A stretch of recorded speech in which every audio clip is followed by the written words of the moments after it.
Being numb and unable to feel your emotions and unable to shed a tear is so common after you go through this very insidious type of abuse. Because during the relationship, you're walking on eggshells on a daily basis and you're not allowed to feel anything. Your feelings are completely invalid according to the narcissist.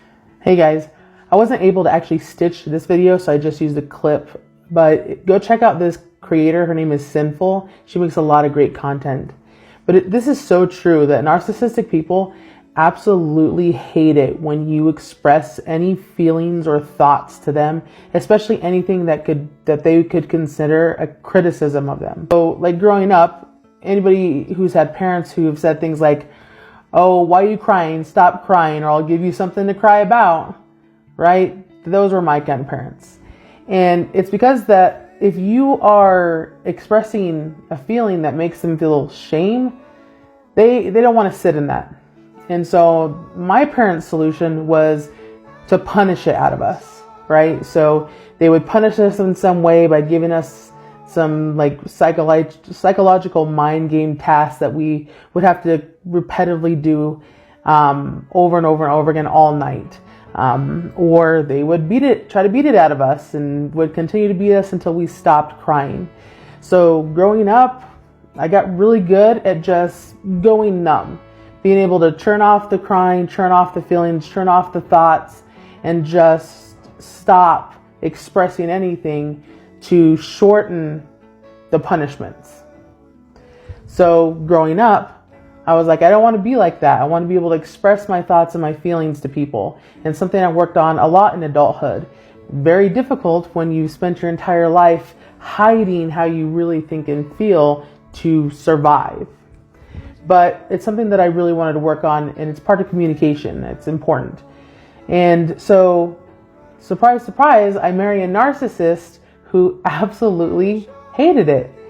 And her solution was just to completely invalidate my feelings. Now, the way she would do this is it wouldn't matter how I was expressing my feelings. It wouldn't matter what I was saying or what I was telling her.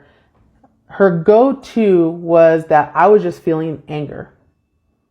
That was the only feeling apparently that I was capable of expressing, anger. So if I was, afraid, and I would tell her I was afraid and why I was feeling afraid, or if I was disappointed and telling her exactly why I felt disappointed and how that, was affecting me, it didn't matter. None of that mattered. I was just angry. I was just angry and mad at her all the time. If I'm always angry, that pretty much always makes me the villain in the story, right? And as long as I'm the villain, that means she can always be the victim, which is what she loved to do. She loved to just play victim all the time.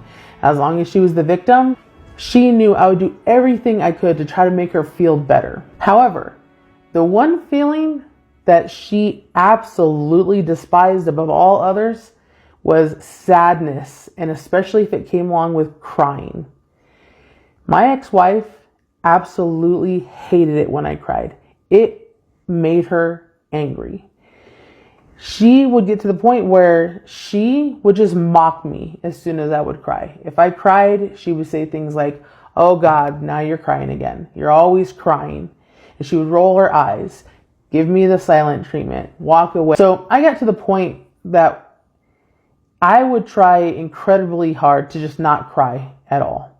Or if I really thought that I needed a good cry, I would actually sleep out in my truck, like an entire night out in my truck, just so I could cry myself to sleep.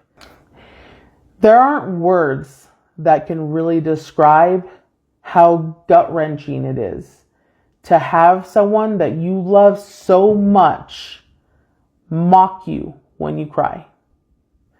And so that's why on my videos, I feel like it's really important to just express my emotions as they come without any filtering. And I feel like it's important to do that because I wasn't allowed to feel emotions through childhood and especially my marriage. And so now I'm done with that. I am going to just feel feelings when I have them.